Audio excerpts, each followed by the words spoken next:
नमस्कार, माझं नाव प्रियंका संदेश पवार, राहणार चिंचोली भोसे, पंढरपूर. आज कुठली पोस्ट भेटलेली आहे तुम्हाला?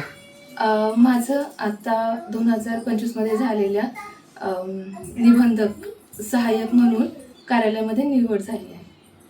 कधी दिली तुम्ही परीक्षा याची? हा पेपर मी जून 2025मध्ये दिला होता. तुमचं माध्यमिक शिक्षण कुठं झालं? माझं जे माध्यमिक शिक्षण आहे ते मुळा पब्लिक स्कूल सोनई अहमदनगर येथे पूर्ण झालं आणि त्यानंतर डिग्री माझी कॉलेज ऑफ ॲग्रिकल्चर बारामतीमधून झाली. उच्च माध्यमिक शिक्षण कुठं झालं तुमचं? 12वी.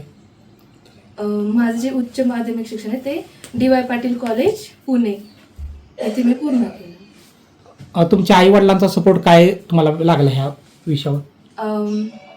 आईवडिलांचं जर बघितलं तर आमचं गावच पडतं पूर्णपणे. जिथं मुलांना सपोर्ट करतात तिथं माझ्या आईवडिलांनी म्हणजे मला मुलासारखंच धरून प्रत्येक गोष्टीमध्ये प्रोत्साहन दिलं की ठीक आहे बाबा, तुला जे कोणतं करिअर निवडायचं तू त्यावरती परस्यू करू शकते. लहानपणापासून तुम्हाला शासकीय ह्याच्यामध्ये जायची आवड होती का काय? हो, जसं आपण बघतो की अधिकारी वगैरे ते एक स्टेटस वेगळंच असते, त्यामुळे मग अगोदरपासून इच्छा होती की हा ठीक आहे आपण पण गव्हर्नमेंटमध्ये जावं. गव्हर्नमेंटचा असं तुम्हाला लहानपणापासून का वाटलं? आपण जसं की बघत होतो गव्हर्नमेंट जे जॉब असते त्यांना एक प्रेस्टिज स्टेटस असतोय, त्यामध्ये परत जे आपले लोक असतात त्यांची जी समस्या सोडवण्यात मदत होऊ शकते हा विचार करूनच मी गव्हर्नमेंट जॉबची प्रिपरेशन चालू केली. किती वर्ष अभ्यास केला यासाठी? मी साधारणतः डिग्री झाल्यानंतर 2 वर्ष जॉब केला आणि त्यानंतर मग आपलं हे स्टडी चालू ठेवला.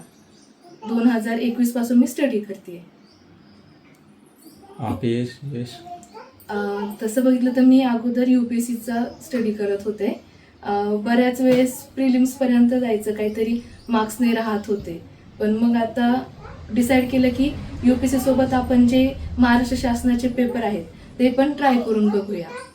तर त्यानुसार मग पुढची वाटचाल चालू केली, म्हणजे UPSC सोबत मी MPSCचा पण अभ्यास चालू केला. ज्यावेळेस लहानपणी तुम्ही आईवडिलांकडे होता त्यावेळेस तिकडलं अहमदनगरकडलं शिक्षण प्राथमिक ते कसं होतं? माझं मुळा पब्लिक स्कूल म्हणजे जे इंग्लिश मिडियम आहे तर अशा ठिकाणी झालं, तर तिथे सगळ्या फॅसिलिटीज अवेलेबल होत्या आणि जाण्याचं जे डिस्टन्स आहे ते साधारणतः 15 ते 20 किलोमीटर होतं. तर घरच्यांनी कसं की स्कूल बस वगैरे ड्रॉप करायचं, जेव्हा ते अवेलेबल नसेल तर वडील यायचे घ्यायला, अशा प्रकारे चालू होतं. आईवडिलांचं स्वप्न होतं तुम्ही शासकीय अधिकारी? हो, त्यांनी खूप सपोर्ट केला मला आणि मी ही जी जॉब भेटली याच्यामध्ये माझ्यापेक्षा जास्त आईवडिलांना जास्त आनंद आहे. तुम्ही MPSC UPSCचे किती वेळा परीक्षा दिली आणि कुठली दिली? मी UPSCचे 2 वेळेस अटेम्प्ट दिले.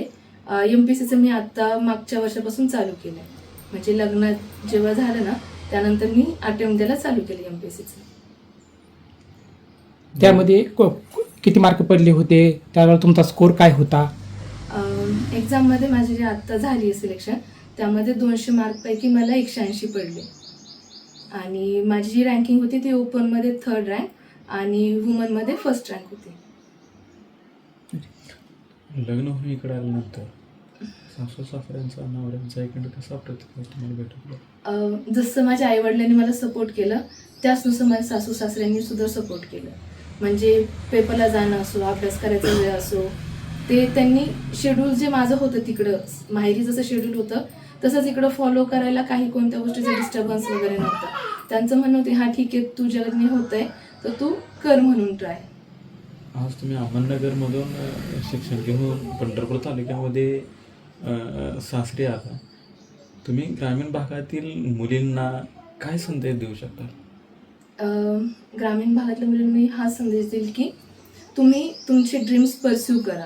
म्हणजे कोणती पण गोष्ट अडचण येते मान्य, पण त्यावरती आपण कसा मार्ग काढू शकतो, परत पुढे जाऊन आपले जे ड्रीम्स आहेत तर त्यासाठी घरच्याचा सपोर्ट भेटतोच. आता जे गव्हर्नमेंटचे नवीन स्कीम येतात, बऱ्याच ठिकाणी मुलींना प्रोत्साहन देण्यात येते. आता 50% आरक्षण पण महिलांना भेटतंय, तर म्हणजे आपल्याला अपॉर्च्युनिटी येतात आहे पुढं. त्यामुळे आपण त्याचा चांगला फायदा घ्यावा. आता तुम्ही एवढ्या वर्ष न थांबता पुढे आणखीन अभ्यास चालू ठेवायचा MPSC UPSCचा? हो, मी आता ही पोस्ट घेऊन परत पुढची जी माझी एक्झाम आहे, म्हणजे आता साधारणतः UPSC म्हटलं, MPSC पण पुढचे क्लास 1चे, तर त्याची पण तयारी मी चालू ठेवते. काय स्टडी वगैरे, काय कोणाचं मार्गदर्शन वगैरे त्यात लाभलं होतं तुम्हाला? हो, मी काही क्लासेस, ऑनलाईन क्लासेस केले होते. माझं डिग्री ॲग्रीमधून झाली आहे, तर मी कृषी अधिकारी वगैरे जे शेती रिलेटेड आहे, तर त्यामध्ये जास्त माझा स्कोप आहे. तर मी असे क्लासेस वगैरे जॉईन केलेले आहे. रँकिंगमध्ये आला, पास झाला, त्याच्यानंतर पतिदेवांचा, सासू सासऱ्यांचा, आई वडिलांचा आनंद काय होता त्यावेळेस? काय क्षण होता तो? त्यावेळेस ते चांगले खुश होते. माझे जे मिस्टर आहेत, तर त्यांनी खूप सपोर्ट केला आहे.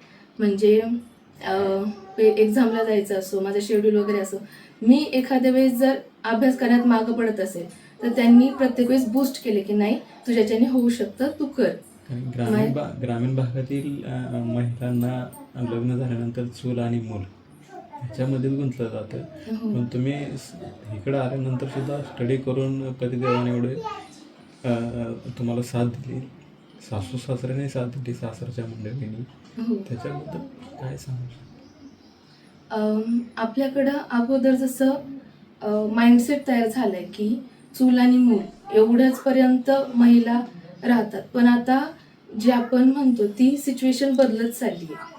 कारण की जरी आपण आता प्रत्येक घरामध्ये बघितलं तर मुली शिक्षित आहेत, तर सासू सासरे सुद्धा सपोर्ट करतात, आणि मुलं जरी म्हटलं तरी त्यांना प्रत्येकाला ते बॅकग्राऊंड भेटलेलं असतं की हां ठीक आहे, जनरेशन गॅप जो असतो अगोदरचा आणि आताचा तो भरपूर वाईड आहे. तर त्यामुळं मुलंसुद्धा त्यांच्या पत्नीला सपोर्ट करावा अशी माझी इच्छा आहे. अभ्यासक्रमाचा दिनक्रम काय होता तुमचा?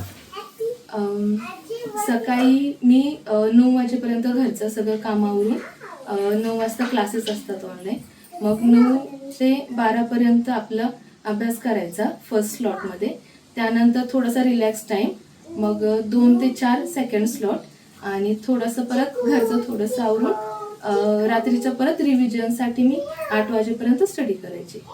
ऑनलाईन का स्टडीज? सकाळचा स्लॉट म्हणजे जे ऑनलाईनचे क्लास असायचे, आणि त्यानंतर जे आपण ऑनलाईनमध्ये शिकलोय, जे क्लासमध्ये घेतले, तर त्याचं रिव्हिजन करायचे. ह्याचं श्रेय कोणाला द्या? आज जे पहिले यश मिळालं तुम्हाला, ह्याचं श्रेय कोणाला द्या? ह्याचं जर बघितलं तर लहानपणापासून माझे आई वडील, आणि लग्नानंतर माझे मिस्टर, आणि परत सासू सासऱ्यांना.